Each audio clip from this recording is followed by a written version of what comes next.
So working our internal rotators today, we have two places that we can work from depending on what's best for you and your hips. So we'll either do the more traditional version where you're in your 90-90, or if that's not accessible, you can find an elevated surface like a bench or a table, and you can, facing the side, you can bring that leg up onto the box like this, and you can do all the same work standing instead. For the sake of this video, I am going to be on the floor in 90-90. So setting up there, first we're just gonna rock our hip forward and back to get that socket a little bit more warmed up. So bringing that sit bone down to the floor and then pulling that hip forward and up. Just a few here. And then find your neutral pelvis with both sit bones down as best as you can. You're going to take your arms out to the side, rotate towards the back leg, and then place your hands down on the floor, framing that leg. You could also grab the leg too if that is more comfortable. So with our hands down, we're going to first start by pressing that knee into the mat as much as you can. Holding for 5, 4, 3, 2, and if you're feeling that shaking, that's a great place to be because those are the muscles trying to figure out how to contract, creating those new connections, and then ease off. Now I am going to adjust a little bit because I am not in my end range. So you're gonna, after relaxing that, we're gonna do that again. So press that knee down into the mat for 3, 2,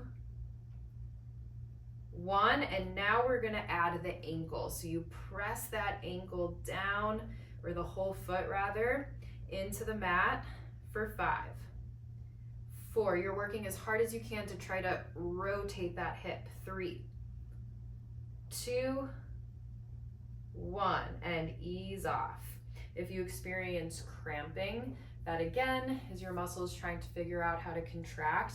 Do the best you can to work through that, but if it's too much, not tolerable, you can always come out of this and try to reset. We're gonna do one more round.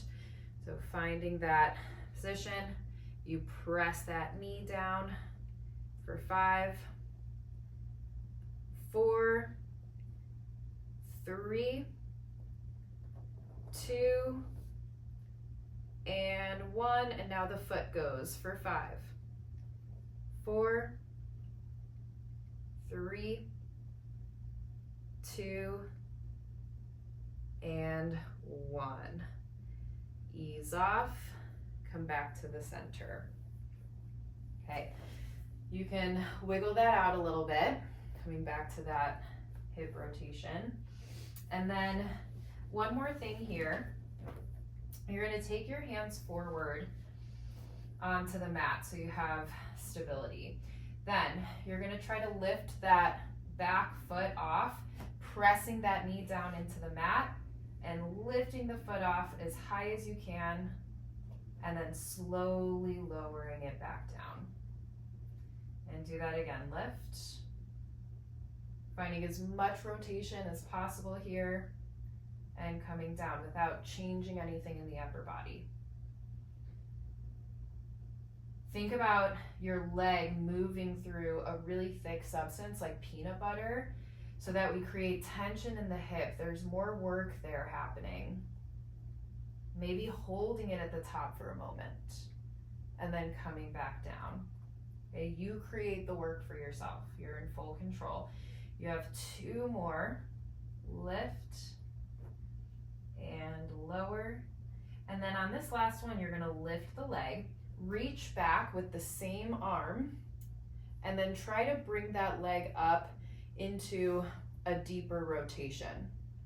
And then from here, engage your hip, try to pull that foot off the hand and try to hold it for 3, 2, 1, and then slowly lower down with control. Fun little bonus there to really work that end range. All right, we're not going to do the other side in this video. Please rewind and make sure you do both sides, and good luck.